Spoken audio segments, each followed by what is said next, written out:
എല്ലാ മുഴങ്കാലും മടങ്ങിടും തിരുമുൻപിൽ വല്ലഭദ്രമുള്ള നാമം. ആമേൻ. എല്ലാ മുഴങ്കാലും തിരുമുൻപിൽ വല്ലഭദ്രമുള്ള നാമം. ഹല്ലേലൂയ. സ്തോത്രം. നമ്മുടെ ചിന്തയ്ക്ക് വേണ്ടി ഹല്ലേലൂയ സ്തോത്രം ഒരു വചനം വായിക്കുവാൻ ആഗ്രഹിക്കുകയാണ്. 2 രാജാക്കളുടെ പുസ്തകം ഹല്ലേലൂയ സ്തോത്രം അതിന്റെ 2-ാമത്തെ അധ്യായം ഹല്ലേലൂയ സ്തോത്രം ഒരു വചനം അതിന്റെ അവസാന 13-14 വാക്യങ്ങൾ വായിക്കാം. പിന്നെ അവൻ ഏലിയാവിന്മേൽ നിന്ന് വീണ പുതപ്പ് എടുത്ത് മടങ്ങിച്ചെന്ന് യോർദാൻ അരികെ നിന്നു. ഏലിയാവിന്മേൽ നിന്ന് വീണ പുതപ്പ് കൊണ്ട് അവൻ വെള്ളത്തെ അടിച്ചു. ഏലിയാവിന്റെ ദൈവമായ യഹോവ എവിടെയെന്ന് പറഞ്ഞു. അവൻ വെള്ളത്തെ അടിച്ചപ്പോൾ അത് അങ്ങോട്ടും ഇങ്ങോട്ടും പിരിഞ്ഞു. ഏലിസ ഇക്കരയ്ക്ക് കടന്നു. ഹല്ലേലൂയ സ്തോത്രം. പ്രാർത്ഥിക്കാം. ഞങ്ങളെ സ്നേഹിക്കുന്ന സ്വർഗ്ഗസ്ഥ നല്ല പിതാവേ, നൽകിയ വചനത്തിനായി നിന്നെ സ്തുതിക്കുന്ന വചനത്തിൽ കൂടി അടിയനോട് സംസാരിക്കണം.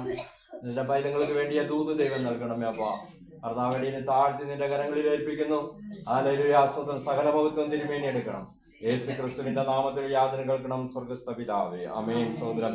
നമ്മൾ വായിച്ച വേദഭാഗം എന്ന് പറയുന്നത് ഏലിസ ഹല്ലേലൂയ സ്തോത്രം ഏലിയാവുമുള്ള ഹല്ലേലൂയ സ്തോത്രം ആ ബന്ധം അവിടെ ഹല്ലേലൂയ അവസാന നിമിഷത്തിലാണ്. പ്രത്യേകിച്ചും ഹല്ലേലൂയ ഏലിയാവും ഏലിസായും കൂടെ കടന്നുപോയി യോർദാന്റെ അക്കരെ പോയിട്ട് ഏലിയ എടുക്കപ്പെട്ടതിന് ശേഷം ഏലിസ ഹല്ലേലൂയ സ്തോത്രാന്റെ ശുശ്രൂഷ തുടങ്ങുന്നതായ ഒരു സംഭവമാണ് നമ്മൾ വായിച്ചത്. അവിടെ യോർദാന്റെ കരയിൽ നിന്നുകൊണ്ട് ഏലിസ വിളിച്ചു ചോദിച്ചു, ഏലിയാവിന്റെ ദൈവം എവിടെ? കരങ്ങൾ ഉയർത്തി സ്തുതിക്കാം. ഇതിനെ ഈ ഭാഗം പഠിക്കുമ്പോൾ നമുക്ക് ഒരുപാട് വിഷയങ്ങൾ ഇതിലുണ്ട്. ഹല്ലേലൂയ സ്തോത്രം. ദൈവം ഏലിയാവിനെ അല്ലെങ്കിൽ എടുക്കാൻ പോകുക, ഭൂമിയിൽ നിന്ന് ജീവനോടെ എടുക്കാൻ പോകുന്നു. പക്ഷെ ഈ സംഭവം ഹല്ലേലൂയ സ്തോത്രം അതിന് പ്രവാചക പുത്രന്മാർക്ക് എല്ലാവർക്കും അറിയാം. കൂടെ നടക്കുന്ന ഏലിസായ്ക്ക് അറിയാം, അല്ലെങ്കിൽ ഏലിയാവിനറിയാം, അതുപോലെ പ്രവാചകന്മാർക്കറിയാം. എല്ലാവർക്കും അറിയപ്പെടുന്ന ഒരു സംഭവമാണ് ഏലിയാവിനെ ദൈവം എടുക്കാൻ പോകുന്നു. ഹല്ലേലൂയ സ്തോത്രം. ഇതിന് പക്ഷെ ഏലിസായുടെ ചരിത്രം നമ്മൾ പഠിക്കുമ്പോൾ ഏലിസ ഏലിയാവിനെ വിടുന്നില്ല, ഏലിയാവിന്റെ കൂടെ നടക്കുക. ഏലിയാവിനെ എങ്ങനെയെങ്കിലും ഏലിസായെ തടഞ്ഞിട്ട് അല്ല ദൈവത്തിന്റെ അടുത്തേക്ക് പോകണം. പക്ഷെ ഏലിസ ഏലിയാവിനെ വിടാതെ ഇവന്റെ കൂടെ നടക്കുക. അല്ലെങ്കിൽ ആകെ പ്രശ്നമായിട്ട് എങ്ങനെയാ ഏലിസാനെ ഒന്ന് ഒഴിവാക്കിയിട്ട് സ്വർഗത്തിലേക്ക് പോകാമെന്ന് പറഞ്ഞ് ഏലിയാവ് ശ്രമിച്ചുകൊണ്ടിരിക്കുകയാണ്. പക്ഷെ ഇതറിഞ്ഞ ഏലിസായ്ക്ക് അറിയാം, ഞാൻ വിട്ട ഏലിയാവ് പോകുന്നു പറഞ്ഞ് ഏലിയാവിന്റെ പുറകെ നടക്കുകയാണ്. ഹല്ലേലൂയ സ്തോത്രം. ദൈവത്തിനേ അല്ലെങ്കിൽ ഏലിസ എന്തുകൊണ്ടാ പുറകെ നടക്കുന്നത് അറിയാമോ? ഹല്ലേലൂയ സ്തോത്രം. അവസാനം ഗതി കെട്ടിട്ട് ഏലിയാവ് ചോദിച്ചു, നിനക്ക് എന്നെ വേണം, ഞാൻ നിനക്ക് എന്ത് ചെയ്തിരണം എന്ന് വെച്ചപ്പോ ഏലിയ പറഞ്ഞു, എനിക്ക് ഇരട്ടി ഹല്ലേലൂയ പങ്ക് വേണം. Hallelujah double portion. ഹല്ലേലൂയ നിന്റെ ആത്മാവിന്റെ ഇരട്ടി ഹല്ലേലൂയ പങ്ക് എനിക്ക് വേണം. ആത്മാവിന്റെ ഇരട്ടി ശക്തി, ആത്മാവിന്റെ ഇരട്ടി പങ്ക്, ആത്മാവിന്റെ ഡബിൾ അനോയിന്റിംഗ് പവർ. അല്ല ഇതാണ് ഏലിസയുടെ ഉദ്ദേശം. അല്ല കാര്യം എന്തെന്നറിയാമോ? ഏലിസ എന്ന് പറയുന്ന വ്യക്തിയെ ഹല്ലേലൂയ സ്തോത്രം ഏലിയാവ് വിളിച്ചിട്ട് വന്നതല്ല. കരങ്ങൾ സ്തുതിക്കാം. ഏലിയാവിന് എരികോവിൽ ഒരു ബൈബിൾ സ്കൂൾ ഉണ്ടായിരുന്നു, പ്രവാചക സ്കൂള്. അതുപോലെ ബത്തേലില് ഒരു ബൈബിൾ സ്കൂൾ ഉണ്ടായിരുന്നു. ഹല്ലേലൂയ സ്തോത്രം. അതുപോലെ ഹല്ലേലൂയ സ്തോത്രം, ഹല്ലേലൂയ സ്തോത്രം എല്ലാ ഇടങ്ങളിലും ഏലിയാവിന്റെ പ്രവാചക ഹല്ലേലൂയ സ്കൂൾ ഉണ്ടായിരുന്നു. അവിടെയൊക്കെ ശിഷ്യന്മാർ കൂടി ഇങ്ങനെ പ്രവാചകന്മാരായിട്ട് വളർത്തിയെടുക്കുന്ന ഒരു ശുശ്രൂഷ ഏലിയാവിനുണ്ടായിരുന്നു. പക്ഷേ അവരെല്ലാം ഇരുന്നിട്ടും ദൈവം ഏലിയാവിന്റെ അടുത്ത് പറഞ്ഞു, നീ പോയിട്ട് ഏലിശായിനെ അഭിഷേകം ചെയ്യണം, ഏലിശായിനെ നിന്റെ സ്ഥാനത്ത് അല്ലെങ്കിൽ അഭിഷേകം ചെയ്യണമെന്ന് പറഞ്ഞു. അങ്ങനെ ഏലിയാവ് വന്നിട്ട് ഏലിശായിനെ പിടിക്കുക. ഏലിശ ഒരു കൃഷിക്കാരനാ. ഇവൻ 12 ഏറുമാടുകളെ കൂട്ടി അല്ലെങ്കിൽ ഉഴുതുകൊണ്ടിരിക്കുമ്പോൾ ഇതിന്റെ പുറകെ വന്നിട്ട് ഒരു അല്ലെങ്കിൽ പോർവയിട്ടു. ഹല്ലേലൂയ സ്തോത്രം. ഈ പുതപ്പ് അങ്ങോട്ട് വീണപ്പോഴത്തേക്ക് ഏലിസയ്ക്ക് മനസ്സിലായി ഇത് എന്തോ സംഭവമാണ്. ഹല്ലേലൂയ സ്തോത്രം. ഒരു ഷോക്ക് അടിക്കുന്നത് പോലെ ഒരു 1000 വോൾട്ട് മെഗാവോൾട്ട് അല്ലെ പവർ അവന്റെ ശരീരത്തിലേക്ക് കടന്നു വന്നു. ഹല്ലേലൂയ സ്തോത്രം. ആ ശക്തി വന്നപ്പോഴത്തേക്ക് ഏലിസ മനസ്സിലായി ഇതൊരു അഭിഷേകത്തിന്റെ ശക്തിയാണ്. തിരിഞ്ഞു നോക്കിയപ്പോൾ ഏലിയാവ് നിൽക്കുകയാണ്. പ്രവാചകനായ ഏലിയാവ്, ലോകത്തെ വറപ്പിക്കുന്ന പ്രവാചകൻ, ആഗാബ് രാജാവ് കണ്ട് നടുങ്ങുന്നവൻ, കൊട്ടാരങ്ങളിൽ കടന്നുപോയി പ്രവചനം പറയുന്നവൻ, ആർക്കും ഒന്നും ചെയ്യാൻ കഴിയാത്ത സർവശക്തനായ ഒരു പ്രവാചകൻ, ഇസ്രായേൽ കണ്ടതിൽ വെച്ച് ഏറ്റവും ശക്തനായ പ്രവാചകൻ ഏലിയാവ് നിന്നുകൊണ്ടിരിക്കുന്നു. ഇവന് മനസ്സിലായി ദൈവത്തിന്റെ ഗുലിയാവിന്റെ പേര് വേണ്ടിയിരിക്കുന്നത്. അവൻ ഏലിയാവിന്റെ മുൻപിൽ വന്നിട്ട് പറഞ്ഞു, എനിക്കൊരു അനുമതി തരണം, എനിക്കൊരു അനുമതി തരണം, എന്റെ അപ്പനും അമ്മയും പോയി ചുംബിച്ചിട്ട് എനിക്ക് വരണം.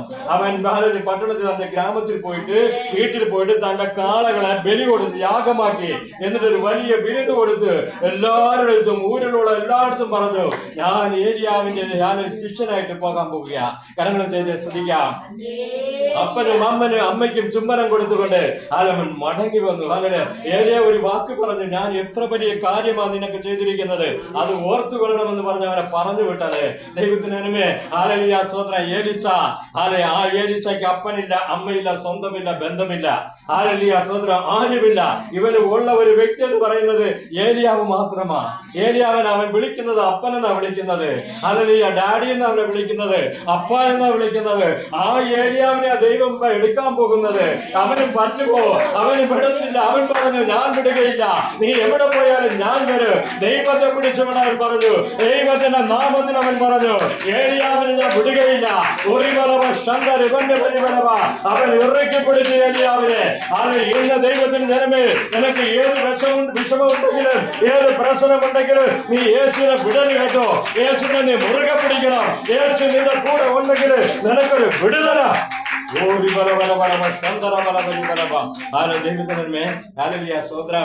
ഗിൽഗാലിൽ വെച്ച് ആദ്യം ഏലിസാവിനെ ഒഴിവാക്കാൻ നോക്കി. അവൻ വീട്ടിൽ 4 സ്ഥലങ്ങളിൽ ഏലിയാവ് കടന്നുപോയി ഏലിസാവിനെ പറഞ്ഞുവിടാൻ നോക്കുകയാ. പക്ഷേ ഏലിസ പോകുന്നില്ല. പലപ്പോഴും പലരും നിന്നെ ഒതുക്കിയാലും നിന്റെ ദൈവം നിന്നെ ഒതുക്കുകയില്ല കേട്ടോ. ഏലിലേക്ക് പറയാൻ പറ്റത്തില്ല നീ വരരുതെന്ന്. അവൻ ഈ ദൈവത്തിന്റെ നാമത്തിലാണ് ഇടുന്നത്.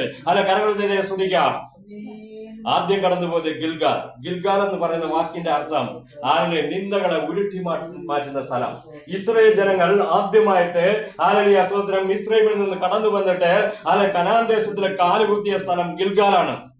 ഗിൽഗാൽ എന്ന വാക്കിന്റെ അർത്ഥം ഉരുണ്ടു പോകുക, അല്ലെങ്കിൽ ഉരുട്ടിവിടുക, അല്ലെങ്കിൽ നിന്നയെ ഉരുട്ടി മാറ്റിയ സ്ഥലം. ദൈവത്തിന്റെ വചനം പറയുന്നു, മിസ്രൈമിന്റെ നിന്ന ഉരുട്ടി മാറ്റിയ സ്ഥലത്തിന് ദൈവം അതിന് ഗിൽഗാൽ എന്ന് പേരിട്ടു. ഹല്ലേലൂയ. ഇന്ന് പകൽ സമയം നീ ദൈവ സമൂഹത്തില് ഇരട്ടി ഭാഗം അഭിഷേകം പ്രാപിക്കണമെങ്കിൽ ആദ്യം ഗിൽഗാലിൽ നീ കടന്നു പോകണം. ഗിൽഗാലിൽ വെച്ച് നിന്റെ നിന്ദകൾ ദൈവം ഉരുട്ടി മാറ്റും, നിന്റെ പ്രശ്നങ്ങൾ ദൈവം ഉരുട്ടി മാറ്റും. ഗിൽഗാൽ നിന്നയെ ഉരുട്ടി മാറ്റുന്ന നിന്റെ ജീവിതത്തിൽ ഒരു സ്ഥലമാണ് ഗിൽഗാൽ. ഏലിസ ആദ്യം ഏലിയാവിനടുത്ത് നിൽക്കുന്നത് ഗിൽഗാലിലാ. അവിടെ വെച്ച് ഏലിയ പറയുകയാണ്, ഞാൻ എരികോവിലേക്ക് പോകുക. എരികോ പട്ടണം എന്ന് പറയുന്നത് ഇസ്രായേൽ ജനങ്ങൾ രണ്ടാമത് കടന്നുപോയ പട്ടണമാണ് എരികോ. അവിടെ പോയപ്പോഴത്തേക്ക് അവിടെയുള്ള സ്കൂളിലെ ടീച്ചർ സ്റ്റുഡൻസ് ഉണ്ടല്ലോ, പ്രവാചകന്മാരാ, ഇവരെല്ലാം പ്രവാചകരാ. അവർക്കെല്ലാം പിടികിട്ടി ഏലിയാവ് എടുക്കാൻ പോകുന്നത്. ഇവർ വിചാരിച്ച ഏലിസയ്ക്ക് അറിയത്തില്ലെന്ന്. ഏലിസ ഒരു സ്റ്റുഡന്റ് അല്ല. ഏലിസ ഏലിയാവിനെ കൊണ്ട് ദൈവം പിടിപ്പിച്ച വ്യക്തിയാ. അവന് ട്രെയിനിങ് ഇല്ല, അവനൊരു സ്റ്റുഡന്റ് അല്ല, ഡയറക്റ്റ് അപ്പോയിന്റ്മെന്റാ. അതുകൊണ്ട് പിള്ളേർ വിചാരിച്ച് ഇവന് ട്രെയിനിങ് ഇല്ല, അതുകൊണ്ട് ഇവനോട് പറഞ്ഞു കൊടുക്കാമെന്ന് വന്നിട്ട് പറഞ്ഞു, നിന്റെ ഗുരുവിനെ എടുക്കാൻ പോകുക നിനക്കറിയാമോ? അവൻ പറഞ്ഞു, എനിക്കെല്ലാം അറിയാം. ഒരു പല വർഷം നിങ്ങൾ ഉണ്ടാതിരിക്കെ എന്ന് പറഞ്ഞുകൊണ്ട് എരികോവിലേക്ക് രണ്ടാമത് കടന്നു പോകുക. എരികോ പട്ടണം എന്ന് പറയുന്നത് ഇസ്രായേൽ ജനങ്ങൾക്ക് വേണ്ടി ദൈവം യുദ്ധം ചെയ്ത സ്ഥലമാണ്. കരങ്ങളിൽ ശ്രദ്ധിക്കാം. ആദ്യമായിട്ട് ഇസ്രായേൽ ജനങ്ങൾക്ക് വേണ്ടി അവര് യുദ്ധം ചെയ്യാതെ ദൈവം യുദ്ധം ചെയ്ത് എരികോവിന്റെ കോട്ടയെ ഇടിച്ചു തള്ളിയ സ്ഥലമാണ്. അവിടെയാണ് രണ്ടാമതായിട്ട് ഇവര് കടന്നു പോകുന്നത്. ദൈവത്തിന് എരികോവിനെ ചുറ്റിലും ചുറ്റി വരാൻ ദൈവം പറഞ്ഞു കേട്ടോ. സ്തോത്രം പറഞ്ഞ് സ്തുതിച്ചുകൊണ്ട് നീ ചുറ്റി വരണം. ഇവർക്ക് യുദ്ധം ചെയ്യാൻ അറിയത്തില്ല, ആയുധം എടുക്കാൻ അറിയത്തില്ല, ആയുധങ്ങൾ ഇവിടെ കയ്യിലില്ല. പക്ഷെ ദൈവം പറഞ്ഞു, നിങ്ങൾ യുദ്ധം ചെയ്യണ്ട, ഓരോ ദിവസവും ഇതിനെ വളഞ്ഞ് ചുറ്റി വരണം. നിങ്ങൾ ചെയ്യേണ്ടത് ഒന്ന് മാത്രം, ദൈവത്തെ സ്തുതിച്ചുകൊണ്ടിരിക്കണം. ദൈവത്തെ സ്തുതിച്ച് ഓരോ ദിവസവും നിങ്ങൾ ചുറ്റി വരണം. 7ാമത്തെ ദിവസം 7 പ്രാവശ്യം ചുറ്റണം. അപ്പോഴേ കാഹളം ഊതണം. അപ്പോഴേ എരികോവിന്റെ കോട്ട താഴെ ഇടിഞ്ഞു വീഴും. നിനക്ക് വിരോധമായി കെട്ടപ്പെട്ടിരിക്കുന്ന എരികോവിന്റെ കോട്ടകളെ ഇടിച്ചു കളയുവാൻ ദൈവം പറയുന്നു, നീ യുദ്ധം ചെയ്യണ്ട, നീ യുദ്ധം ചെയ്യണ്ട, നീ പോകണ്ട, നീ യുദ്ധം ചെയ്യണ്ട, നീ ദേവനെ ആരാധി. ദൈവത്തെ ആരാധിക്കുന്ന സ്ഥലമായി എരികോ. ദൈവത്തെ ചുറ്റി സ്വത്തമത്തെ ചുറ്റി വരുന്ന ദൈവത്തെ ആരാധിക്കുന്ന രണ്ടാമത്തെ സ്ഥലമാണ് എരികോ. നിന്നെ മാറുമ്പോഴേ നിന്നൊരു ആരാധന വെളിപ്പെടും. നിന്നെ മാറുമ്പോഴേ നിന്നിൽ നിന്ന് ഓട്ടോമാറ്റിക് ആയിട്ട് ദൈവത്തെ സ്തുതികൾ പുറപ്പെടും. നീ ദൈവത്തെ ആരാധിച്ചുകൊണ്ടിരിക്കും. ദൈവത്തെ ആരാധിക്കുന്ന ഒരു സ്ഥലമാണ് എരികോ എന്ന് പറയുന്ന എരികോ പട്ടണം. കരങ്ങൾ തന്നെ ശ്രദ്ധിക്കാം. എരികോയിൽ വന്നിട്ട് ഏലിയ പറഞ്ഞു, എലിശാടുത്ത് പറഞ്ഞു, ദൈവം എന്നെ ബേഥേലിലേക്ക് അയക്കുന്നു, നീ ഇവിടെ ഇരിക്കേ. ദൈവം പറഞ്ഞില്ല, ഇല്ല, ഞാൻ ഇരിക്കത്തില്ല, ഞാൻ കൂടെ വരും. എനിക്കിവിടെ ഇരിക്കുക എന്തോ ജോലിയാ? ഏലിയാവ്, നീ എന്നെ വിളിച്ചു, നിന്റെ കൂടെ അല്ലാതെ എനിക്കിവിടെ എന്നാ പണിയാ? സ്വത്ര ഇവൻ കൂടെ പോയി ബേഥേലിലേക്ക് കടന്നുപോയി. അവിടെ ഒരു സ്കൂൾ ഉണ്ടായിരുന്നു. അവിടുത്തെ പ്രവാചകന്മാരെല്ലാം വന്ന് ഇവരുടെ അടുത്ത് പറഞ്ഞു, ഇവൻ പറഞ്ഞു, നിങ്ങൾ ചുമ്മാ ഇരിക്കേ, എനിക്കെല്ലാം അറിയാം. അവിടെ പോയി ബേഥേൽ എന്ന് പറയുന്നത് എവിടെയെന്ന് അറിയാമോ?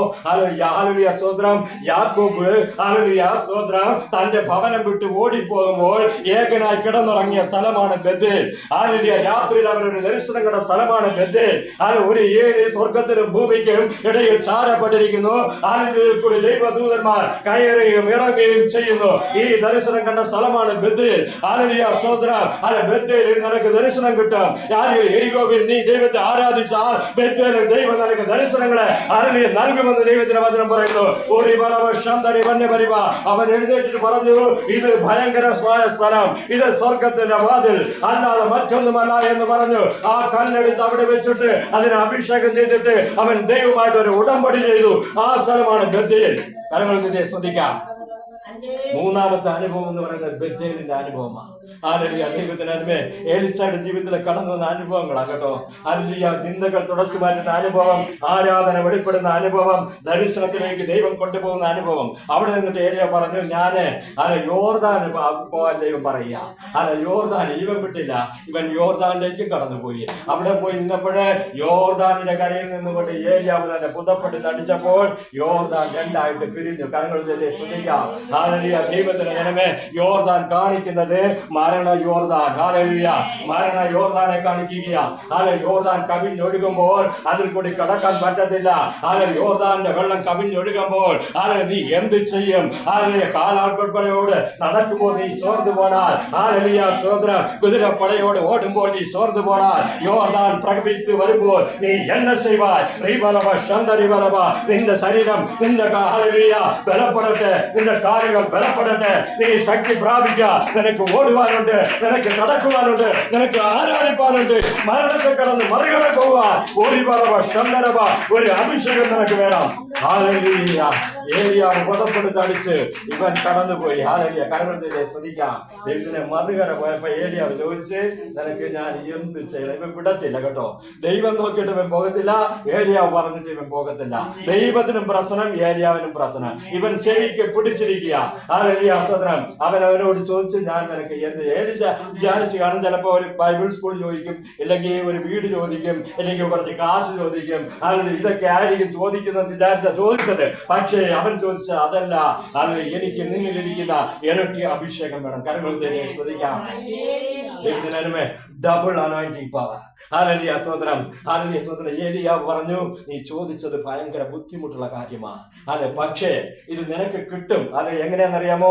ഞാൻ എടുക്കപ്പെടുന്നത് നീ കണ്ടാൽ നിനക്ക് ഇത് കിട്ടും. ഒരു കണ്ടീഷനാണ്. ഞാൻ എടുക്കപ്പെടുന്നത് നീ കണ്ടാൽ ഈ ശക്തി നിനക്ക് കിട്ടും. കരങ്ങൾ തന്നെ ശ്രദ്ധിക്കാം. ഏലിയാവിന്റെ കയ്യിലില്ലാത്ത ഒരു ശക്തിയാ ഈ ലോകത്തിന്. നമുക്ക് എന്തും അങ്ങോട്ട് ഇട്ടാൽ കൈമാറാൻ പറ്റും. നമുക്ക് ഒരു ഭവനം എഴുതി കൊടുക്കാൻ പറ്റും, കുറച്ച് പൈസ കൊടുക്കാൻ പറ്റും, കുറച്ച് രോഗശാന്തി ആശുപത്രി പോയി കിട്ടും. ഇതെല്ലാം ചെയ്യാൻ പറ്റും. ഈ ലോകത്തിൽ നമുക്ക് പ്രാപിക്കാൻ കഴിയാത്ത ഒരു വിഷയമേ ഉള്ളൂ, അതാണ് ദൈവത്തിന്റെ ശക്തി. അത് മനുഷ്യന് തരാൻ പറ്റത്തില്ല, ലോകത്തിന് തരാൻ പറ്റത്തില്ല, ഈ ലോകത്തിന് തരാൻ പറ്റത്തില്ല. ഇത് തരണമെങ്കിൽ ദൈവത്തിന് മാത്രമേ കഴിയുകയുള്ളൂ. കരങ്ങളിൽ ശ്രദ്ധിക്കാം. അതുകൊണ്ടാണ് ഏലിയാവ് പറഞ്ഞത്, ഞാൻ എടുക്കപ്പെടുന്നത് നീ കാണുകയാണെങ്കിൽ ദൈവത്തിൽ നിന്ന് നിനക്ക് നിനക്ക് പ്രാപിക്കാൻ കഴിയുമെന്നുള്ളതാ അതിന്റെ അർത്ഥം. ഹല്ലേലൂയ. അപ്പൊ തൊട്ട് ഏലീസ പ്രാർത്ഥിക്കാൻ തുടങ്ങും. ദൈവമേ, ഏലീസ എടുക്കുന്നത് എനിക്കൊന്ന് കാണിക്കണമേ, ഏലീസ എടുക്കുന്നത് എനിക്കൊന്ന് കാണണമേ, ഏലീസാവിന് എടുക്കുന്നത് എനിക്കൊന്ന് കാണണമേ. അവന് ഒറ്റ ആഗ്രഹമുള്ളൂ, ഏലീസ നോക്കിക്കൊണ്ടിരിക്കുക. ഏലീസ ചിലപ്പോൾ പെട്ടെന്ന് എടുക്കപ്പെട്ട അവൻ കണ്ണു മൂടുമ്പോൾ ഏലീസ പോകുകയെന്ന് പറഞ്ഞ് ഏലീസാവിനെ ഒന്ന് നോക്കിക്കൊണ്ടിരിക്കുക. നിന്റെ നോട്ടം യേശുവിലായിരിക്കണം, നിന്റെ നോട്ടം ദൈവത്തിലായിരിക്കണം, നിന്റെ നോട്ടം എന്റെ ദൈവം തമ്മിലാണ് തന്നെ നോക്കിയിരിക്കണം. ഓ യേശു നല്ലവൻ, യേശു നല്ലവൻ, യേശു നല്ലവൻ. ദൈവത്തിന്റെ ജനമേ, ഹല്ലേലൂയ, സ്തോത്രം. ഏലീസ, ഹല്ലേലൂയ, സ്തോത്രം. അവന്റെ പ്രാർത്ഥന ദൈവം കേട്ടു കേട്ടോ. ഹല്ലേലൂയ, സ്തോത്രം. ഈ ലോകത്തിൽ വന്നിട്ട് മരണം കാണാതെ എടുക്കപ്പെട്ട രണ്ട് വ്യക്തികളുണ്ട്. ഒന്ന് ഏലിയാവ്, മറ്റൊന്ന് ഏനോക്ക്. ഏനോക്കും ഏലിയാവും രണ്ടുപേരും മരണം കാണാതെ ഈ ലോകത്തിൽ നിന്ന് ദൈവം അവരെ എടുത്തു. ഹല്ലേലൂയ, സ്തോത്രം. ഈ രണ്ട് വ്യക്തി രണ്ടാമത് എടുക്കാൻ പോകുന്ന വ്യക്തിയാണ് ഏലിയാവ്. ഹല്ലേലൂയ, സ്തോത്രം. പക്ഷേ ഈ ഏനോക്കിനെ എടുത്തപ്പോ ആരും കണ്ടില്ല കേട്ടോ. ദൈവത്തിന് അതിന്റെ അത്യാവശ്യമില്ല. ഒരു മനുഷ്യനെ ജീവനോട് എടുത്തു മാറ്റണമെങ്കിൽ ലോകം കാണണമെന്ന് നിർബന്ധമില്ല. അല്ല, ഏനോക്ക് വളരെ രഹസ്യമായിട്ട് എടുക്കപ്പെട്ടത്. അതിൽ വചനം മാത്രം എഴുതി വെച്ചിട്ടുണ്ട്. ഇത്രയോടെ ഏനോക്കിനെ കുറിച്ച്. ഏനോക്ക് ദൈവത്തോട് സഞ്ചരിച്ചു, കാണപ്പെടാமல் പോനാ ദേവൻ അവനെ എടുത്തുകൊണ്ടാണ് വചനം ചെല്ലുന്നത്. ഏനോക്കെ പറ്റി കൂടുതലൊന്നും പറഞ്ഞിട്ടില്ല. ദൈവത്തിന് ദൈവത്തോട് നടന്നാൽ ദൈവം നമ്മളെ എടുക്കും. ദൈവത്തോട് നടന്നാൽ ദൈവത്തിന്റെ ഇഷ്ടം നമ്മുടെ വെളിപ്പെടും. ഏലിയാവിനെ ദൈവത്തിന് എടുക്കാൻ നോക്കിക്കൊണ്ടിരിക്കുക. അവസാനമായിട്ട് ദൈവം എന്ത് ചെയ്യുന്നറിയാമോ? ഭയങ്കര അഗ്നി കുതിരകളും അഗ്നി രഥങ്ങളും ഇറക്കി. ഇറക്കിയിട്ട് ഏലിയാവിനെയും ഏലിയാവിനെയും ഏലിസായും പിരിക്കുക. ഏലിസ ഒരു കരയിൽ നിൽക്കുക, മറുകരയിൽ ഏലിയാവ് നിൽക്കുക. ദൈവത്തിനെ ഇതിന്റെ പുറകിൽ അനേക വിഷയങ്ങളുണ്ട് കേട്ടോ. ഒരു ദിവസം ഏലിയാവ് തീയിറക്കിയത് നമുക്കറിയാം. കർമ്മേലിന്റെ കൊടുമുടിയിൽ നിന്നുകൊണ്ട് ബാലിന്റെ വിഗ്രഹങ്ങളെ 400 പ്രതിഷ്ഠകളുടെ പ്രവാചകന്മാരെ 450 പേരെയും വെട്ടിമുറിച്ച് തീയിറക്കിയ ഏലിയാവ് സ്വന്തം വിചാരിച്ചു ആഗാബ് രാജാവ് തന്റെ രഥത്തിൽ തന്നെ കയറ്റിക്കൊണ്ട് പോകുമെന്നൊരു ലക്ഷ്യമുണ്ടായി. കാരണം ശ്രദ്ധിക്കാം, ഇത്രയും സ്വർഗത്തിൽ നിന്ന് തീയിറക്കിയ ഏലിയാവിനെ ആഗാബ് രാജാവ് തന്റെ രഥത്തിൽ കേട്ടിയില്ല. അറിയാമോ? വേറെ ആരായാലും കേട്ടില്ല. പക്ഷേ ദൈവം അവനെ നാണപ്പെടുവാൻ ലജ്ജിച്ചു പോകാൻ അനുവദിച്ചില്ല. ഏലിയ പറഞ്ഞു, കുതിര നിന്റെ തേര് കെട്ടിക്കോ, മഴ വരാൻ പോകുന്നു, എത്രയും പെട്ടെന്ന് നിന്റെ കുതിര സ്റ്റാർട്ട് ചെയ്യാൻ പറഞ്ഞു. ഇവൻ കുതിര സ്റ്റാർട്ട് ചെയ്തു. മിസ്രൈമിന്റെ കാറ്റുപോലെ പറക്കുന്ന കുതിര പട്ടാളത്തിന്റെ മുൻപിൽ 20, 100, 50 കുതിരകളെ കട്ടി ഓടിക്കുന്ന ഇരുമ്പ് രഥത്തിൽ ആഗാബ് രാജാവ് ഇരുന്നുകൊണ്ട് കാറ്റിന്റെ വേഗത്തിൽ പറന്നു പോകുമ്പോൾ ദൈവം ഏലിയാവിന്റെ മേലെ അഭിഷേകത്തിന്റെ ശക്തി കൊടുത്തു. ആ കാറ്റിനെക്കാളും അധിക ശക്തി അവന് മുൻപായിട്ട് പറന്നു പോകുന്ന ഒരു ഏലിയാവിനെ ആഗാബ് കണ്ടു. ആഗാബ് വിചാരിച്ചു, ഇവൻ മല നനഞ്ഞ് പതുക്കെ നടന്നു വരും, തലയിട്ട് നനയോട്ട് പറഞ്ഞു പോയാൽ പക്ഷേ ദൈവം എന്നെ മഴ നനയാൻ വിടുകയില്ല. എന്റെ ശാസ്ത്രത്തിന്റെ മുന്നിൽ നീ ലക്ഷമായി തീരുവാ എന്റെ ദൈവം അനുവദിക്കില്ല.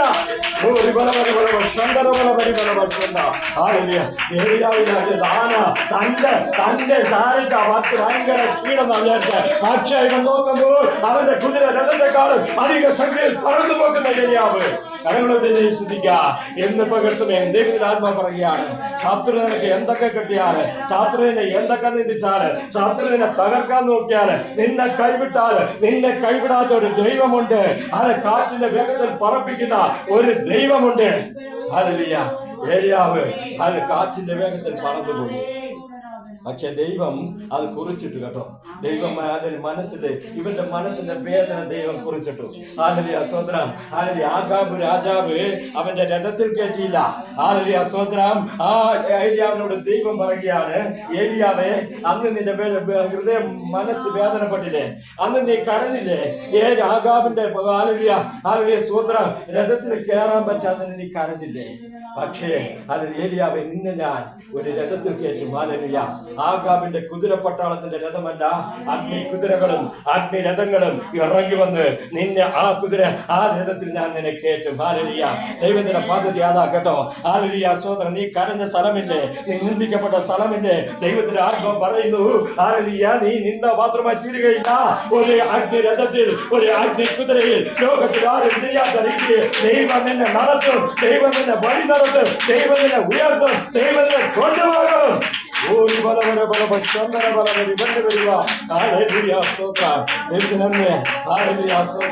അവിടെ യേശു നല്ലവൻ.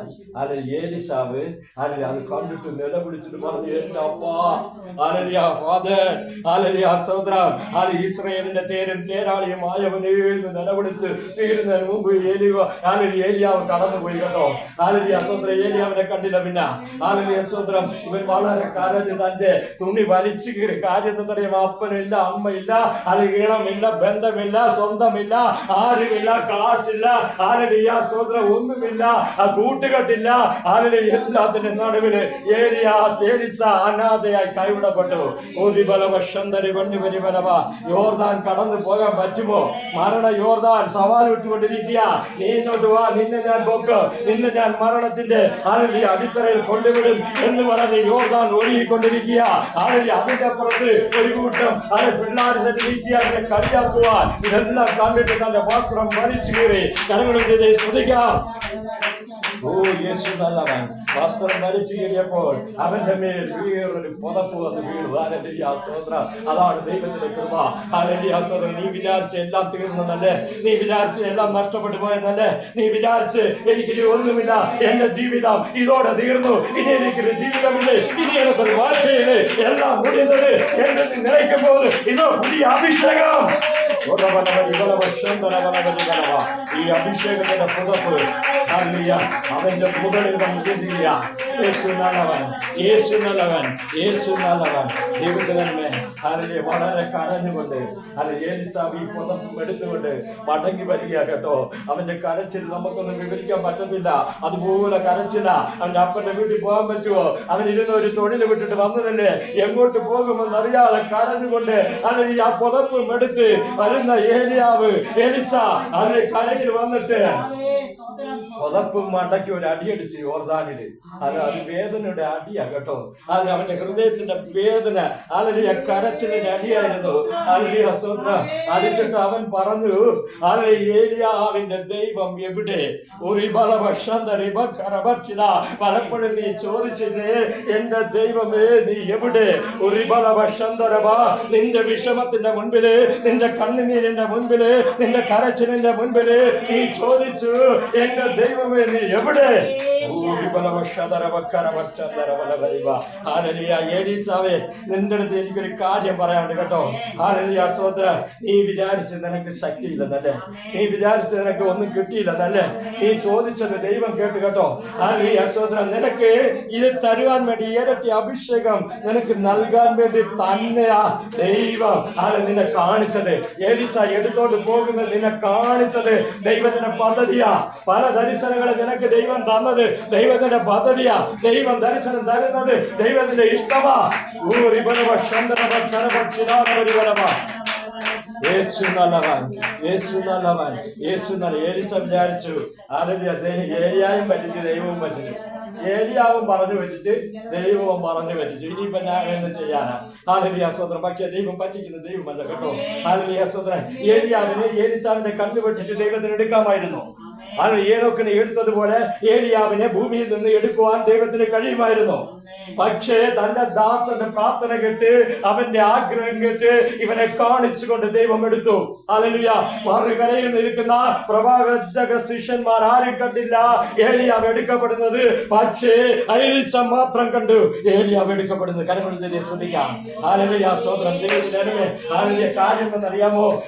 ഏലിയാവ് എടുക്കപ്പെട്ടപ്പോൾ തന്നെ ദൈവം അവന്റെ മേൽ ഇരട്ടി അഭിഷേകം കൊടുത്തു. ഏലീസ ചോദിക്കുന്നതിന് മുൻപ് തന്നെ അവന്റെ മേൽ അഭിഷേകത്തിന്റെ ശക്തി ഇറങ്ങി. അഭിഷേകം ഇറങ്ങിയപ്പോൾ അവന്റെ ആത്മിക കണ്ണുകൾ തുറന്നു. ആത്മിക കണ്ണു തുറന്നപ്പോൾ അവൻ സ്വർഗീയ ദർശനം കണ്ടു. അതിൽ അവൻ കണ്ടത് അതിന്റെ അത്ഭുതങ്ങളും അത്ഭുതങ്ങളും ഇറങ്ങി വന്ന് ഏലിയാവിനെ എടുത്തുകൊണ്ട് പോകുന്നത് ആ ആത്മിക കണ്ണുകളാൽ അവനെ കാണുവാൻ സാധിച്ചു. നിന്റെ മേലിരിക്കുന്ന ഇരട്ടി അഭിഷേകമുണ്ടല്ലോ, അതാണ് നിനക്ക് ദർശനം തരുന്നത് കേട്ടോ. ആത്മീക കണ്ണുകൾ തറക്കപ്പെടണം. ആഗാറിന്റെ കണ്ണ് പൂട്ടപ്പെട്ടിരുന്നു. ദൈവം തുറന്ന വഴികൾ അവൾ കണ്ടില്ല. ദൈവം തുറന്നു വെച്ചിരിക്കുന്ന ഉറവ അവൾ കണ്ടില്ല. അവൾ അവിടെ നിന്ന് കരഞ്ഞുകൊണ്ടിരിക്കുക. ദൈവം നിനക്ക് വേണ്ടി ചെയ്തിരിക്കുന്ന വഴികളുണ്ടല്ലോ, ദൈവം നിനക്ക് വേണ്ടി തുറന്നിരിക്കുന്ന വഴികളുണ്ടല്ലോ, നീ കാണാതെ കരഞ്ഞുകൊണ്ടിരിക്കുക. നിന്റെ ആത്മീക കണ്ണുകൾ തുറക്കപ്പെടണം. നിന്റെ ആത്മീക ജീവിതം ശോഭിക്കണം. നിന്റെ ഇരട്ടി അഭിഷേകം ഒന്നുകൂടി കത്തിയെറിയണം.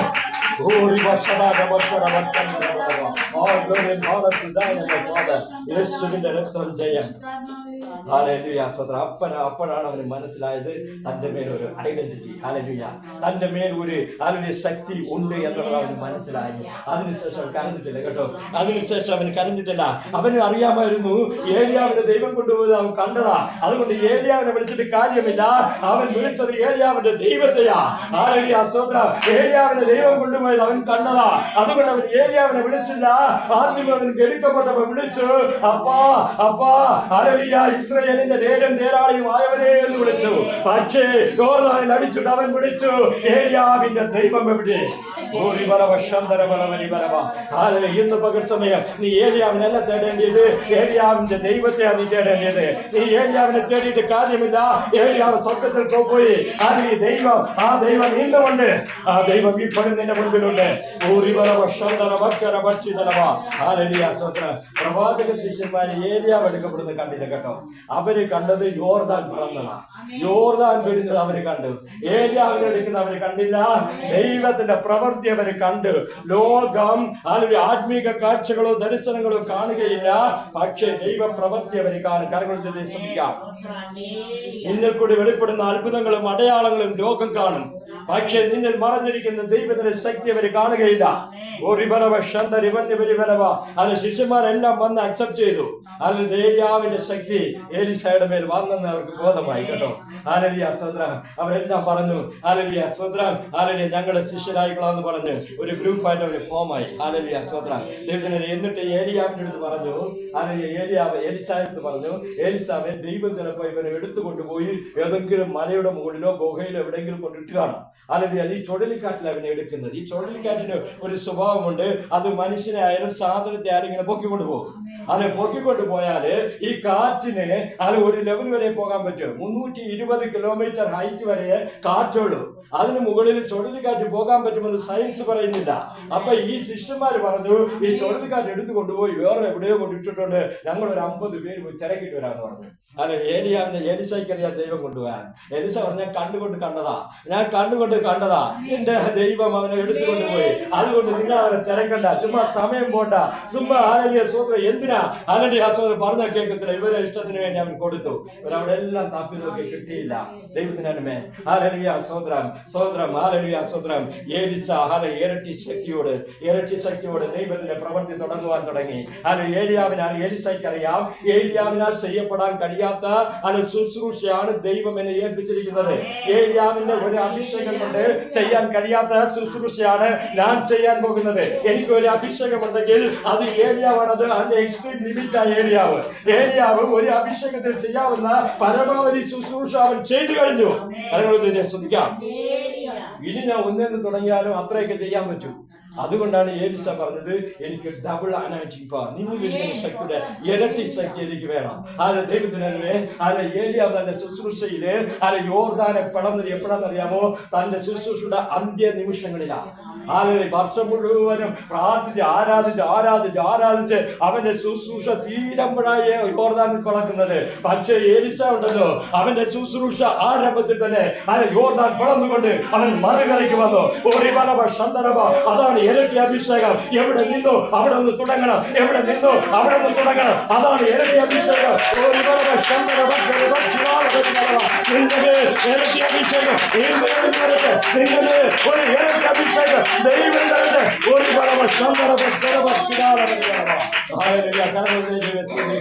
ദൈവത്തിനന്മേ ഇവര് കടന്നുപോയപ്പോ യോർദാൻ 3 പ്രാവശ്യം പിരിച്ചിട്ടുണ്ട്. ഒന്ന് ഈശ്വര ജനം കടന്നു വന്നപ്പോഴ് അത് നിയമ പെട്ടകം എടുത്തുകൊണ്ട് പുരോഹിതന്മാരുടെ കാലുപെട്ടപ്പോൾ യോർദാൻ 2ആയിട്ട് പിളർന്നു. അത് രണ്ടാമത് ഏലിയാവും എലിസാവും 2 അഭിഷിക്തന്മാർ അതിന്റെ കരയിൽ നിന്ന് അടിച്ചപ്പോൾ യോർദാൻ 2ആയിട്ട് പിളർന്നു. അത് കരത്തിൽ ശ്രദ്ധിക്കാം. അല്ലെങ്കിൽ മൂന്നാമത് ഏലിസ അടിച്ചപ്പോൾ യോർദാൻ പിളർന്നു. അല്ല ദൈവത്തിനന്മേ 2 പേരുടെ അഭിഷേകം നിന്നുകൊണ്ടാണ് യോർദാനെ പിളർന്നത്. അല്ല ഏലിസയ്ക്കെതിരെ തിരിച്ചു വരുമ്പോൾ ഞാൻ ഒറ്റയ്ക്കേ ഉള്ളു. അല്ല ഈ ഒറ്റ അഭിഷേകം കൊണ്ട് യോർദാൻ പിളരത്തില്ല. അതുകൊണ്ട് അവൻ ദൈവത്തോട് പറഞ്ഞു, എനിക്ക് ഇരട്ടി അഭിഷേകം വേണം. അല്ല തിരിച്ചു വരുന്നത് ഞാൻ ഒറ്റയ്ക്ക. അല്ല ഡബിൾ അനോയിന്റിംഗ് പവർ. അല്ല എന്നാൽ മാത്രമേ യോർദാനെ പിരിക്കാൻ പറ്റൂ. മരണ യോർദാനെ പിരിച്ചുകൊണ്ട് മുന്നോട്ട് പോകുക. നിന്റെ മേൽ ഇരട്ടി അഭിഷേകം പകരുക. ദൈവത്തിന് ആഗ്രഹമുണ്ട്. ഒരു കലവ ചന്ദ്രവ നിബന്ധന യേശുവിന്റെ അധികാരമുള്ള നാമത്തിൽ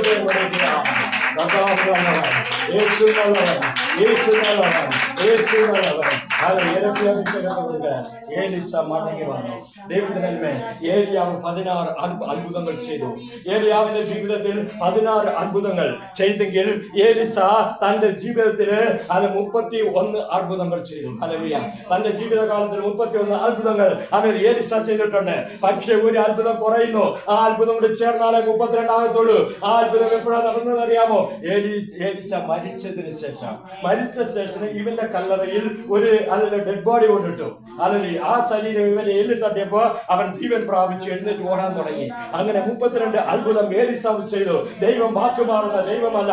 ദൈവം പറഞ്ഞാൽ പറഞ്ഞതാ. ദൈവം നിനക്ക് ദർശനം തന്നെങ്കിൽ, ദൈവം നിനക്ക് വാഗ്ദത്തം തന്നെങ്കിൽ അത് നിവർത്തിക്കും, അത് ചെയ്തിരിക്കും. ദൈവം കള്ളം പറയുന്ന ദൈവമല്ല, നിന്നെ ചതിക്കുന്ന ദൈവമല്ല.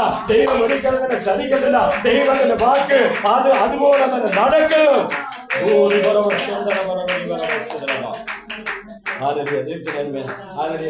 ഏലിസ ഇരട്ടി അഭിഷേകം പ്രാപിച്ചു കേട്ടോ.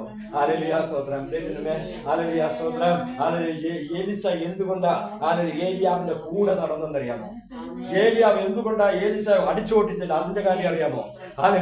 ഇവനും ഏലിയാവും ഏലിസ എന്നുള്ള ഒരു ഉടമ്പടി ഉണ്ടായിരുന്നു. ഏലിസ തന്റെ അപ്പയും കാണും പോകുമ്പോഴേ അവൻ പറഞ്ഞു, എന്റെ അച്ഛനെയും അമ്മയും ചുംബനം ചെയ്തിട്ട് ഞാൻ മടങ്ങി വരും, എന്നിട്ട് ഞാൻ നിന്നെ അനുഗമിക്കും. I will follow you. ഞാൻ നിന്നെ അനുഗമിക്കും എന്നൊരു വാക്ക് ഏലിസ ഏലിയാവിന് കൊടുത്തായിരുന്നു. ഇവര് തമ്മിലൊരു ഉടമ്പടിയാണ്. അതുകൊണ്ട് ഏലിയാവിന് ഇവനെ പണിവിടാൻ പറ്റത്തില്ല. സ്തോത്രം. ഏലിസായ്ക്ക് ഇവരെയും വിടാൻ പറ്റത്തില്ല. ഏലിസാവിന്റെ ഉടമ്പടി, ഞാൻ നിന്നെ അനുഗമിക്കും. അത് എവിടെ പോയാലും അനുഗമിക്കും. അതായിരുന്നു ഏലിസായുടെ ഉടമ്പടി. അതുകൊണ്ടാണ് ഏലിയ പോയപ്പോഴെല്ലാം ഏലിസാവിന്റെ പുറകെ പോയത്. ഏലിസാവിന്റെ കൂടെ പോയപ്പോഴെല്ലാം ഏലിയ തടയാതിരുന്നതും അതുകൊണ്ടാണ്. എന്നുവെച്ചാൽ അവന് തമ്മിൽ ഒരു ഉടമ്പടി ഉണ്ടായിരുന്നു. ഇന്ന് നീ ദൈവമായിട്ട് ഒരു ഉടമ്പടി എടുക്കണം. യേശുവോട് ഒരു ഉടമ്പടി എടുക്കണം. യേശുവേ, നീ എവിടെ പോയാലും ഞാനും വരും, നീ പോകുന്നിടത്ത് ഞാനും വരും. യൂത്ത് പറഞ്ഞതുപോലെ നഗോമിയോട് യൂത്ത് പറഞ്ഞു, നിന്റെ ദൈവം എന്റെ ദൈവം, നിന്റെ ജനം എന്റെ ജനം. നീ പോകുന്നിടത്ത് ഞാനും വരും, നീ മരിക്കുന്നിടത്ത് ഞാനും മരിക്കും. നിന്റെ ഉടമ്പടി ദൈവമായിരിക്കട്ടെ. നമ്മളിന്ന് പകൽ സമയം ദൈവസമൂഹത്തിൽ ഒരു ഉടമ്പടി ചെയ്യണം. ദൈവത്തിനന്മേ ഏത് സമയത്തിന്റെ കുറവുകൊണ്ട് ഇവിടെ നിർത്തുവാൻ ആഗ്രഹിക്കുക. ഒരു കാര്യം മാത്രം പറയുവാൻ ആഗ്രഹിക്കുന്നു. ഹല്ലേലൂയ, സ്തോത്രം. അവസാനമായിട്ട് ഞാനും ഈ ദിവസങ്ങളിൽ അത് കണ്ടുപിടിച്ചത്. ഹല്ലേലൂയ. ദൈവദാസന്മാർക്ക് പലർക്കും അറിയാത്ത ഒരു വിഷയമാണ്. ഹല്ലേലൂയ, സ്തോത്രം. ഹല്ലേലൂയ, സ്തോത്രം. അത് ബൈബിളിന്റെ പിറകുള്ള പുസ്തകങ്ങൾ നമ്മൾ പഠിക്കുമ്പോൾ 2 ക്രോണിക്കൽസ് 2 ദിനവൃത്താന്തത്തില് ഹല്ലേലൂയ, സ്തോത്രം. അതിന്റെ ഹല്ലേലൂയ, സ്തോത്രം 13:21 തോന്നുന്നു, അല്ല 21-13 അറിയത്തില്ല. അവിടെ എഴുതിയിട്ടുണ്ട്, ഏലിയാവ് ജെരോബയാം എന്ന് പറയുന്ന രാജാവിന് ഒരു കത്തയക്കുന്നുണ്ട്. ഹല്ലേലൂയ, സ്തോത്രം. ഈ കത്ത് ഹല്ലേലൂയ അവന്റെ കുറ്റങ്ങളെയും അവന്റെ തെറ്റുകളെയും കാണിച്ചുകൊണ്ട് ഹല്ലേലൂയ അവന് വരുന്ന ശിക്ഷാവിധിയെ കുറിച്ച് ഒരു കത്ത്, ഏലിയാവിന്റെ കത്ത് ജെരോബയാം എന്ന് പറയുന്ന രാജാവിന് കിട്ടുന്നു. ഹല്ലേലൂയ, കരങ്ങളിൽ ശ്രദ്ധിക്കാം.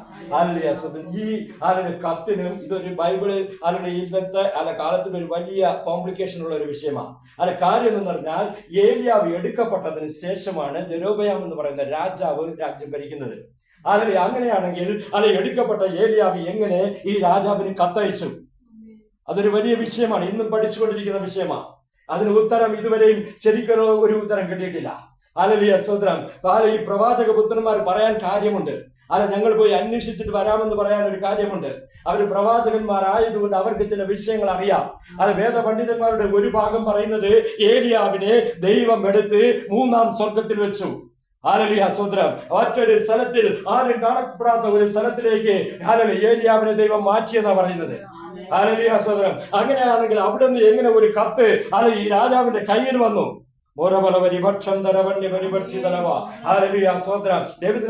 മറുരൂപമലയില് ഏലിയാവും മോശയും യേശുവിനോട് കൂടെ സംസാരിച്ചു. അല്ലെ? ഹല്ലേലൂയ സ്തോത്രം, ഹല്ലേലൂയ സ്തോത്രം. അങ്ങനെയാണെങ്കിൽ അവിടെ ഇരുന്ന് ഇവർക്ക് സ്വർഗത്തിലേക്ക് ഭൂമിയിലേക്ക് ഇറങ്ങി വരാൻ ചാൻസസ് ഉണ്ടെന്ന വേദപണ്ഡിതന്മാർ പറയുന്നത്. അങ്ങനെ വന്ന് കത്ത് കൊടുത്തിരിക്കണം. അല്ലെങ്കിൽ ഇങ്ങനെ പലതും പറയുന്നുണ്ടെങ്കിലും ഹല്ലേലൂയ സ്തോത്രം, ഇന്നത്തെ ലോകം അംഗീകരിച്ച് പറയുന്ന ഒരു വിഷയമുണ്ട്. ഏലിയാവ് മരിക്കുന്നതിന് മുൻപേ ഈ കത്ത് എഴുതി അവിടെ വെച്ചിരുന്നു എന്നാ പറയുന്നത്. ഹല്ലേലൂയ സ്തോത്രം. അടുത്ത് സംഭവിക്കാൻ പോകുന്നതിനെ കുറിച്ച് അറിഞ്ഞ ഏലിയാവ് താൻ മരണത്തിന് മുൻപ് തന്നെ ഈ കത്ത് അവന് വരുന്ന ശിക്ഷാവിധിയെ കുറിച്ചും ഇവനെ കുറിച്ചും ഒരു കത്തെഴുതി വെച്ചിട്ട് പോയി അത് ആര് മുഖേനയോ ആ രാജാവിന്റെ കയ്യിൽ പോയി ചേർന്നു എന്ന് പറയുന്ന ഭാഗമുണ്ട്. പക്ഷെ ഇത് ഇന്നും ഒരു കോംപ്ലിക്കേഷൻ ആണ്. ഇന്നും ജനങ്ങൾ പഠിച്ചുകൊണ്ടിരിക്കുന്ന ഒരു വിഷയമാണ്. ഹല്ലേലൂയ സ്തോത്രം. അനേക ദൈവദാസന്മാർക്കും അറിയത്തില്ല, എനിക്കും ഇപ്പോഴും അറിയാവുന്നത്. ഹല്ലേലൂയ സ്തോത്രം. ദൈവത്തിന് ഇന്ന് പകൽ സമയം എന്റെ വാക്കുകൾ ഇവിടെ നിർത്തുവാൻ ആഗ്രഹിക്കുകയാണ്. നമുക്ക് ഏലിസാവിനെ പോലെ ഇരട്ടി പങ്ക് ചോദിക്കാം. ഇരട്ടി അഭിഷേകം വേണം ദൈവമേ. ഹല്ലേലൂയ സ്തോത്രം. സിംസോൻ തന്റെ അഭിഷേകം നഷ്ടപ്പെട്ടു പോയി. അവന്റെ അഭിഷേകം നഷ്ടപ്പെട്ടു പോയപ്പോ അവനൊരു കുരങ്ങിനെ പോലെയായി. ഹല്ലേലൂയ സ്തോത്രം. എന്നാ എന്റെ നിങ്ങളുടെ വില എന്ന് പറയുന്നത് നമ്മുടെ മേലേക്കുന്ന അഭിഷേകമാ. അഭിഷേകം ഇല്ലെങ്കിൽ നീ ഒരു കുരങ്ങിനെ തുല്യമാ. ഒരു കുരങ്ങിനെ കളിപ്പിക്കുന്നത് പോലെ ഈ ലോകം നിന്നെ കളിപ്പിക്കും. നിന്റെ കണ്ണ് തോണ്ടിയെടുക്കും. നിന്നെ കൊണ്ട് ഒരു ഉപയോഗവുമില്ല. കുരങ്ങിനെ കളിപ്പിക്കുന്നത് പോലെ കരടി കെട്ടി ഇടുപ്പില് കരടി കെട്ടി കയറി കെട്ടി നിന്നെ സർക്കസ് കളിപ്പിക്കും. ഈ ലോകം ഓർത്തുകൊള്ളുക, നിന്നെ ശത്രു തൊടാത്തത് നിന്റെ മേലിരിക്കുന്ന അഭിഷേകമാ. അഭിഷേകം നഷ്ടപ്പെട്ട സിംസോനെ കുരങ്ങ് കളിപ്പിച്ചു.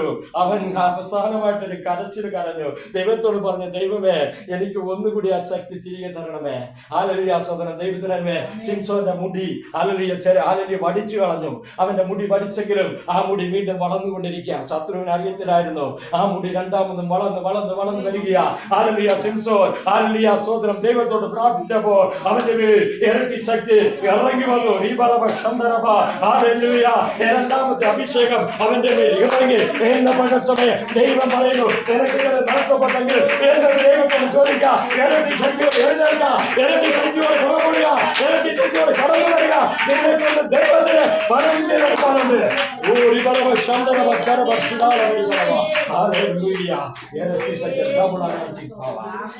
രണ്ട് ശക്തി അവന്റെ മേൽ ഇറങ്ങി. ദൈവത്തിനേ അവൻ ജീവിച്ചിരുന്നവ കൊന്ന ജനങ്ങളെക്കാളും മരിച്ചപ്പോഴ് അനേകരെ കൊന്നു. ഹല്ലേലൂയ സ്തോത്രം. ഇന്ന് പകൽ സമയം പലതും നഷ്ടപ്പെട്ടിരിക്കുന്ന ജീവിതമേ, നിന്നോട് ദൈവം പറയുന്നു, നിന്നക്ക് ഇരട്ടി ശക്തി തരാൻ ദൈവത്തിന് ആഗ്രഹമുണ്ട്. അന്ത്യകാല ശുശ്രൂഷ ഒരു ഡബിൾ അനോയിന്റിംഗ് പവർ യേശുവിന്റെ നാമത്തിൽ നിന്റെ മേൽ കടന്നു വരട്ടെ. നീ ഏൽപ്പിച്ചു കൊടുക്കുക. ദൈവത്തോടൊന്ന് പറയുക. ദൈവത്തോടൊന്ന് ഉടമ്പടി ചെയ്യുക. ദൈവത്തോടൊന്ന് പിടിക്കുക. ദൈവത്തോട് കൂടെ ഒന്ന് നടക്കുക. ദൈവത്തിന്റെ സ്വപ്നങ്ങൾ കാണുക. ദൈവത്തിന്റെ ദർശനങ്ങൾ കാണുക. ദൈവത്തിന് വേണ്ടി ഏൽപ്പിച്ചുകൊണ്ട് ദൈവം ഇരട്ടി ശക്തി കൊടുത്തു. ഏലിസാവ് എടുത്ത പുതപ്പ് ഓൾറെഡി ദൈവം കൊടുത്ത പുതപ്പാ. അവന്റെ വസ്ത്രം അവൻ വലിച്ചു കയറി. യേശു ക്രിസ്തു ക്രൂശിച്ചപ്പോൾ തിരച്ചില രണ്ടായി പിളർന്നു. ദേവാലയത്തിന്റെ തിരച്ചില താഴേന്ന് മുകളിലോട്ടല്ല, മുകളിൽ താഴോട്ട് കയറി. താഴേന്ന് മുകളിലോട്ടാണെങ്കിൽ ആരെങ്കിലും വലിച്ചു കയറി എന്ന് പറയാം. പക്ഷെ അത്രയും ആയിട്ടുള്ള തിരച്ചില മുകളിൽ നിന്ന് താഴോട്ട് രണ്ടായിട്ട് കീറി. ഈ പുതപ്പിന് ഒരു പ്രത്യേകത ഉണ്ട്. പുതപ്പിന്റെ ചരിത്രം എടുത്തു പഠിച്ചാൽ ഈ പുതപ്പ് ആദ്യം വരുന്നത് എവിടെയാണെന്നറിയാമോ? ഏലിയാവ് മരിക്കുവാൻ വേണ്ടി ചെടിയുടെ തണലിൽ കിടന്നിട്ട് ദൈവം അവനെ തട്ടി ഉടച്ച് കൊണ്ടുപോയിട്ട് അവിടെ ചോദിക്കുന്നുണ്ട്, ഏലിയാവേ നിനക്ക് എന്താ പണി ഇവിടെ? എന്റെ പകർച്ചവൻ ദൈവം നിന്നോട് ചോദിക്കുന്നു, നിനക്ക് എന്താ പണി? നിനക്ക് എന്താ പണി? ഏലിയാവ് പറഞ്ഞു, യഹോവയുടെ ദൈവത്തെ ആരാധിക്കുന്ന ഞാൻ മാത്രം രക്ഷപ്പെട്ടിരിക്കുന്നു. കാരണം ശ്രദ്ധിക്കാം, നമ്മളെല്ലാരും വിചാരിച്ചത് ആ മാത്രമേ ഉള്ളൂ അല്ലേ? ഞാൻ ഒരാൾ മാത്രമേ ഉള്ളൂ ദൈവത്തിന്. എല്ലാവരും വഴിതെറ്റിപ്പോയി. ഹല്ലേലൂയ സ്തോത്രം. ഏലിയാവ് ദൈവത്തോട് അങ്ങനെ പറഞ്ഞ്, പക്ഷെ ദൈവത്തിന് ഇവന്റെ വേദന അറിയാമായിരുന്നു കേട്ടോ. അല്ലെങ്കിൽ ഇവൻ ആ പുതപ്പെടുത്ത് മുഖമെല്ലാം പൊത്തിയിട്ട് ദൈവത്തിന്റെ സമൂഹത്തിൽ നിന്ന് സംസാരിക്കുക. ഹല്ലേലൂയ സ്തോത്രം. ആദ്യം അതുവഴിയായിട്ട് ഒരു കൊടുങ്കാറ്റടിച്ചു, പക്ഷെ അതിൽ കൂടി ദൈവമില്ലായിരുന്നു. രണ്ടാമതൊരു ഭൂകമ്പം ഉണ്ടായി, അതിൽ കൂടി ദൈവമില്ലായിരുന്നു. ഹല്ലേലൂയ സ്തോത്രം. മൂന്നാമത് ഒരു തീ കടന്നുപോയി, അതിൽ കൂടി ദൈവമില്ലായിരുന്നു. നാലാമതൊരു മെന്മയാണ് സത്യത്തിൽ. ഹല്ലേലൂയ സ്തോത്രം. ദൈവം ഇറങ്ങി വന്നു. ദൈവത്തിന് അറിയാം, ഹല്ലേലൂയ കൊടുങ്കാറ്റിൽ കൂടി വന്നാൽ ഏലിയാവ് ചത്തുപോകും. ഹല്ലേലൂയ. ദൈവത്തിന് അറിയാം, ഭൂകമ്പത്തിൽ കൂടി വന്നാൽ ഏലിയാവിനെ നിൽക്കാൻ കഴിയത്തില്ല. ദൈവത്തിന് അറിയാം, തീയിൽ ദൈവശക്തി വന്നാൽ അവനെ ഭക്ഷിച്ചു കളയും. അതുകൊണ്ട് ദൈവം തന്റെ ശക്തിയെല്ലാം അയച്ചിട്ട് തന്റെ ശക്തിയെ ക്ഷയിപ്പിച്ചുകൊണ്ട് ഒരു മനുഷ്യനെ പോലെ ഏലിയാവിന്റെ മുൻപിൽ ഇറങ്ങി വന്നു. എന്നിട്ട് ഏലിയാവിനോട് സംസാരിച്ചു കേട്ടോ. അല്ല, തീയിറക്കിയ ഏലിയാവേ, നീ ഇപ്പൊ എന്താ കാണിക്കുന്നത്? നിനക്ക് ഇവിടെ എന്താ പണി? അല്ലെങ്കിൽ ഇവൻ പറഞ്ഞു, സ്വത്രം, എല്ലാരും വഴിതെറ്റി ബാലിന്റെ വിഗ്രഹങ്ങൾ ആരാധിക്കുക. ഞാൻ തീയിറക്കിയിട്ട് കാര്യമുണ്ടോ? ഞാൻ വലിയ ശുശ്രൂഷ ചെയ്തിട്ട് വല്ല കാര്യമുണ്ടോ? ആരും രക്ഷിക്കപ്പെടുന്നില്ല, ആരും ആരാധനയ്ക്ക് വരുന്നില്ല, ആരും ദൈവഭാഗത്ത് വരുന്നില്ല. ഈ ആരാധന കൊണ്ട് എന്താ കർത്താവേ എന്തോ ഫലം? ദൈവം പറഞ്ഞു, അല്ല, നിനക്ക് ഇനി 3 ശുശ്രൂഷകളുണ്ട്. ഞാൻ ഒരു രാജാവിനെ അഭിഷേകം ചെയ്യണം, ഒരു പ്രവാചകനെ അഭിഷേകം ചെയ്യണം, 2 രാജാക്കന്മാരെ അഭിഷേകം ചെയ്യണം. ഇതെല്ലാം ചെയ്തിട്ട് ഹല്ലേലൂയ സ്തോത്രം, അടുത്ത് എനിക്ക് ചില പദ്ധതികളുണ്ട്, അത് ഞാൻ നിനക്ക് ചെയ്യും. ഹല്ലേലൂയ സ്തോത്രം. എന്നിട്ട് ദൈവം ഒരു കാര്യം കൂടി പറഞ്ഞു, നീ പറഞ്ഞില്ലേ ഞാൻ ഒരുത്ത് മാത്രം രക്ഷിക്കപ്പെട്ടെന്നില്ല. ഹല്ലേലൂയ സ്തോത്രം. ബാലിന്റെ വിഗ്രഹത്തിന് മുൻപിൽ ഹല്ലേലൂയ മുട്ടുമടക്കാത്ത 7000 പേർ ഈ പട്ടണത്തിൽ എനിക്കുണ്ട്. കരങ്ങൾ ശ്രദ്ധിക്കാം. നമ്മുടെ വിചാരിക്കുന്ന പോലെ അല്ല കാര്യം കേട്ടോ. നമ്മൾ വിചാരിക്കും ഞാൻ നീ മാത്രമേ ഉള്ളെന്ന്. ഇല്ല. ഹല്ലേലൂയ. ദൈവം കരുതിയിട്ടുണ്ട് 7000 പേർ. ബാലിന്റെ വിഗ്രഹത്തിന് മുട്ടുമടക്കാത്ത 7000 പേര് അതേ പട്ടണത്തില്, അതേ ആഗാബിന്റെ വീട്, അതേ ഈസബേലിന്റെ വീട്, അതേ ബാലിന്റെ വിഗ്രഹത്തിന് വീട്, അതേ ബാലിന്റെ പ്രവാചകന്മാരെ മുഴുവൻ ദൈവം കാത്തു സൂക്ഷിക്കുന്നു. ദൈവത്തിന്റെ ആത്മാവ് പറയുന്നു, നിനക്ക് വേണ്ടി 7000 പേര് ദൈവം മുൻകുറിച്ച് മുദ്രയിട്ടിരിക്കുന്ന ഒരു കൂട്ടം ജനങ്ങൾ ദേശത്തിന് ദൈവം സൂക്ഷിച്ചിട്ടുണ്ട്. ഇത് കേട്ടപ്പോഴത്തേക്ക് അവൻ ആശ്വാസമായി. പിന്നെ അവൻ ദൈവത്തിന് വേണ്ടി പ്രവർത്തിക്കാൻ തുടങ്ങി. ഹല്ലേലൂയ സ്തോത്രം. ദൈവത്തിന് നന്മ. ഹല്ലേലൂയ സ്തോത്രം. അല്ല, ഈ പുതപ്പ് അവിടെയാണ് രംഗപ്രവേശനം ചെയ്യുന്നത്. ആദ്യമായിട്ട് ഏലിയാവിന്റെ പുതപ്പ്, the mantle of Eliya, hallelujah, appear ആകുന്ന അവിടെയാ. അത് എന്തിനുപയോഗിച്ചെന്ന് പറഞ്ഞാൽ ദൈവത്തിന്റെ ശക്തി തടഞ്ഞു നിർത്തുവാൻ വേണ്ടി അവൻ തന്നെ പുതച്ച പുതപ്പാണ് ഏലിയാവിന്റെ പുതപ്പ്. ഈ പുതപ്പ് കൊണ്ടാണ് ഏലിയാവ് ഏലിശായെ അഭിഷേകം ചെയ്യുന്നത്. ഹല്ലേലൂയ സ്തോത്രം. ഈ പുതപ്പ് കൊണ്ടാണ് ഹല്ലേലൂയ ഏലിയാവ് യോർദാനെ 2ആയിട്ട് പിളക്കുന്നത്. ഹല്ലേലൂയ സ്തോത്രം. ഈ പുതപ്പാണ് ഹല്ലേലൂയ സ്തോത്രം ഏലിശായുടെ മേൽ ദൈവം ഇടുന്നത്. ഹല്ലേലൂയ. ഏലിയ വിട്ടപ്പോ ഒരു പവറെ കിട്ടിയുള്ളൂ. രണ്ടാമത്തെ പവർ ഏലിയ വിട്ടാ കിട്ടത്തില്ല. അവനില്ലാത്ത ഒരു പവർ എങ്ങനെ കിട്ടും? അവൻ പറഞ്ഞു, അതുകൊണ്ട് അവൻ പറഞ്ഞത്, ഞാൻ എടുക്കപ്പെടുന്നത് നീ കാണുകയാണെങ്കിൽ ദൈവം അവിടെ ഇറങ്ങി വരും. ദൈവം വന്നാൽ ദൈവം നിന്റെ പ്രാർത്ഥന കേൾക്കും. ദൈവം നിന്നെ ഇരട്ടിപ്പാണ് അഭിഷേകത്താ നിന്നെ നിറയ്ക്കും. ഹല്ലേലൂയ സ്തോത്രം. ഈ പുതപ്പ് ദൈവം അവന്റെ മേലിട്ടപ്പോഴേ പിന്നെ ആ യോർദാൻ പിരിച്ചതല്ലാതെ പിന്നെ ഈ പുതപ്പിന് അവിടെ ഹിസ്റ്ററി ഇല്ല. പിന്നെ ഈ പുതപ്പ് ഉപയോഗപ്പെടുന്നില്ല. ദൈവത്തിന് തന്നെ എന്തുകൊണ്ടാണ് ഉപയോഗപ്പെടാത്തെന്നറിയാമോ? ഇരട്ടി അഭിഷേകം ഏലിശായുടെ മുകളിൽ വന്നപ്പെടുന്നതിന് ശേഷം പുതപ്പിന്റെ ആവശ്യമില്ല. ഏലിശ ദൈവത്തിന്റെ പുതപ്പായിരുന്നു. ഏലിശാവിനെ എവിടെ വലിച്ചെറിഞ്ഞാലും അവിടെ അത്ഭുതം നടക്കും. ഇന്ന് പകർത്തണം ദൈവം പറയുന്നു, ഞാൻ നിങ്ങള് ദൈവത്തിന്റെ ഇരട്ടി അഭിഷേകം പ്രാപിച്ച ഒരു പുതപ്പായി മാറണം. നിന്നെ എവിടെ വലിച്ചെറിഞ്ഞാലും അവിടെ നിന്ന് കത്തണം. എവിടെ ഏത് കൊട്ടക്കുളിയിൽ നിന്നാലും നീ അവിടെ നിന്ന് കത്തണം. എവിടെ നീ പോയാലും അവിടെ ദൈവത്തിന്റെ ശക്തി വെളിപ്പെടണം. അതാണ് ദൈവത്തിന്റെ പദ്ധതി. ദൈവത്തിന്റെ ഇന്ന് പകൽ സമയം ഇരട്ടി അഭിഷേകത്തെ കുറിച്ച് ഒരുപാട് പറയാനുണ്ട്. നമുക്ക് എല്ലാവർക്കും അതാത് സ്ഥലങ്ങളിൽ എഴുന്നേറ്റ് നിൽക്കാം. സമയത്തിന്റെ കുറവ് കൊണ്ട് ഇവിടെ നിർത്തുകയാണ്. ഹല്ലേലൂയ സ്തോത്രം.